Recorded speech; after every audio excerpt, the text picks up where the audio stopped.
First thing, just want to give BC credit. I think this is my 9th or 10th year playing these guys, and we told the guys all week it's going to be a physical group. This is a group you got to earn it. These guys never give up easy. Give their coaches a lot of credit. They did a good job schematically, a little different than what they've shown on video this year, and it took us a little while to kind of figure that out there in the first half, and also we just didn't execute. And on offense, it takes all 11 guys doing their job, and just had a few things in the first half. One guy here or there didn't execute. Also, poor field position. You know, we were backed up with the -13, I think, on average, and that hurt us. But you know, something we've always talked to our offensive guys about is, you know, how do you respond to adversity? You know, one thing that we've really been talking all year long to this offense is what are some of the common traits of Clemson's offense through the years? What is in our DNA as a Clemson offense? And that goes back 7 or 8 years since Coach Sweeney's been our head coach. And one thing we always talk about is Clemson football team and Clemson's offense, we respond in adversity. Whenever those tough times come, we know how to respond. And so for 27 unanswered points in the fourth quarter, I mean, this is still you know, a lot of new guys up there on offense, and you know, it's a different kind of pressure going in the fourth quarter with the way the game had gone. And you know, you find out a lot about each guy individually. You find a lot about your offense and about your team. And I was really pleased with the way that those guys responded. And offensive line, really, I felt like took over in the fourth quarter.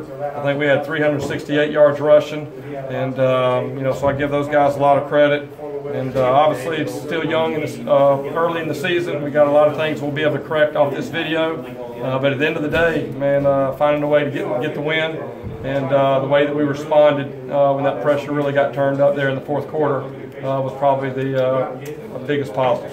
Coach, what can you say about Travis? Obviously, you got a week of practice, but he's the hot hand. I'm guessing he's earned himself some more carries next week. Right. He's special.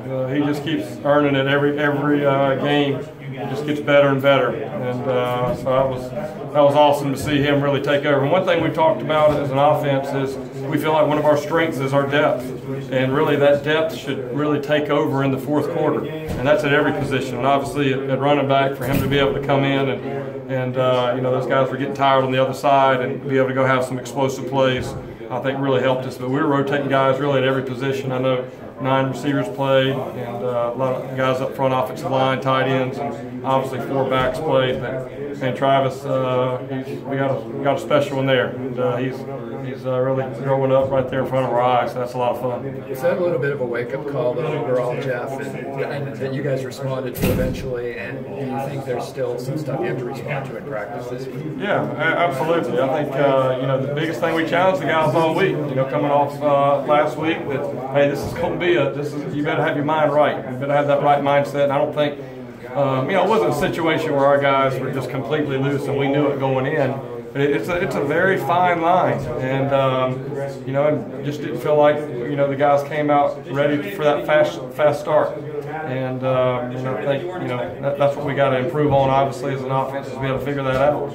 And sometimes it's going to be like that. Sometimes it's not going to go as scripted, just right. And then you know, how do you respond? I think that's what we did positive this time, but I think it'll definitely get our guys' attention. And the truth is, when you're playing in this league, anybody can beat you. And so we definitely found that out today.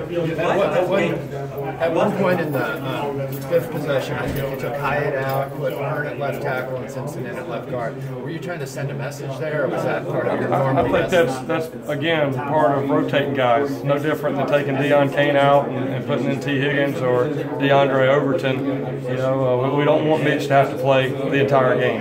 We want, you know, we know it's going to be a 4-quarter game, and we're going to have to be able to execute later in the fourth quarter. But I don't think that was anything other than some things we'd planned on really rotating those guys, and really also getting Hearn some work also at tackle. Did you guys have to say anything to Kelly during the game to keep him from getting frustrated with not being able to get passes off? Yeah, I think that, I mean, obviously, he was frustrated, we were frustrated, you know, and again, BC did a good job. They gave us a lot of different looks. They played a lot of man coverage going into the season, pretty much about 90%, and then today really did a lot of things different.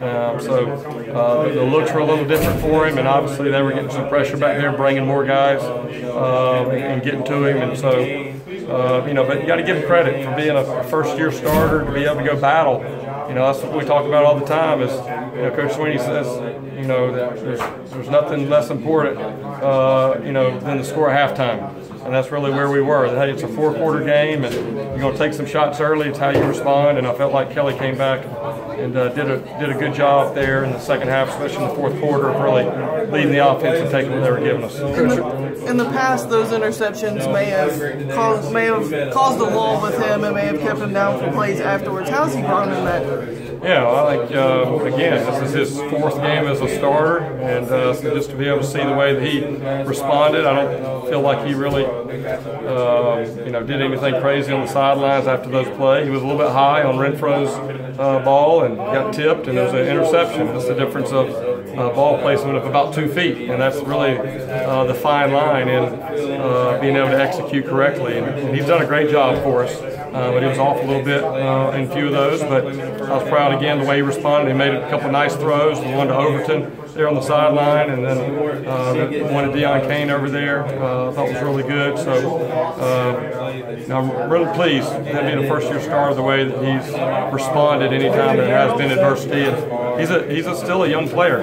He's going to get better, just like all of our guys offensively. That's what it's all about, is showing improvement. I mean, we knew coming off last week that we had not arrived. We still have plenty of things to improve on. That showed up a little bit today, and you don't like going through it, but at the same time, it gives you a lot to coach off of as you get ready for some of these games down the stretch. I was going to ask you about that big 3rd down catch by Overton. He had another big one on 3rd down last week when he worked back to Kelly. Is he really coming into his own right now? Yeah, and that's difficult when you're coming off the sideline, and Overton hadn't played many plays. And I use the example of Trevion Thompson, at South Carolina that year, coming off the sideline and making that big 3rd down play. And sometimes that happens. You're over there and it's play 65 of the game. You played about 7 plays, and then you're out there and it's the biggest play of the game, in a big time catch. And so I was glad that he was ready, right there on the sidelines, knowing where he was, and he's done a good job. And hopefully he'll continue to develop and improve like all of our guys. But I was pleased with the way that he was going in that type of situation and make that play. Jeff, was it giving your offensive line trouble? Was it more games, stunts, and loops and stuff, do you think? Yeah, they were bringing a lot of guys. Sometimes they were bringing more than we had to block, and the ball's got to come out. And typically when they do that, they're playing man coverage behind it, so it's easy to know where the ball's going. They did a good job bringing a lot of pressure and then playing zone behind it.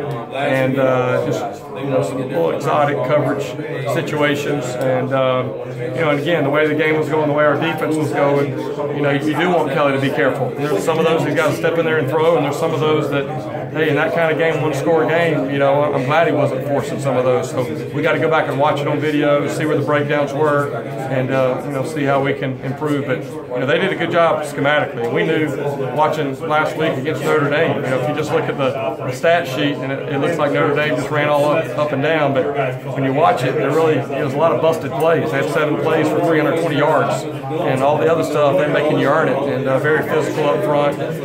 So I give them credit, but we got to execute better because we're going to see some good teams here as we go. Do you think that's one of the better secondaries you'll face as far as quarterbacks? Yeah. Or the scheme that they were doing? Yeah, probably a combination. You got to give those guys credit. We had some one-on-one opportunities, and those guys defended it. But I think a lot of it was we ran some different zone concepts than maybe what they've shown this year. We got, we're trying over there on the sidelines to make some adjustments and get us into some things that help us for some of the looks they were giving us. And I think they really did a good job of switching up their looks defensively. So you got to give them credit. And then the game, a situation where we knew we could run the ball to win the game, and so we went and leaned on that. There's going to be other games where they're stacking the box and giving us the looks outside, and we got to throw it on it. And that's what we want to be as an offense. We want to be able to run it when we have to and throw it when we have to, and not be one-dimensional. And so I think it was good to see our offensive line and that running game really take over when we needed it in the fourth quarter. I know you guys preach having the same mentality every week, but how difficult is it after 2 emotional games, a big game coming up next week, to keep 18 to 22-year-olds focused on the task at hand? Yeah, we talk about it all the time, and that's something that Coach Swinney's preached since he's taken over, and it's really become part of our culture. That that should not matter. It shouldn't matter, what time you got back to Clemson on Sunday morning the week before, and who you played last week and who you have next week. None of that should matter. We should really play to our standards. And it's one thing to say it; it's another thing, for those guys to really buy into that. And I think, next time we're in this situation, it'll come up again.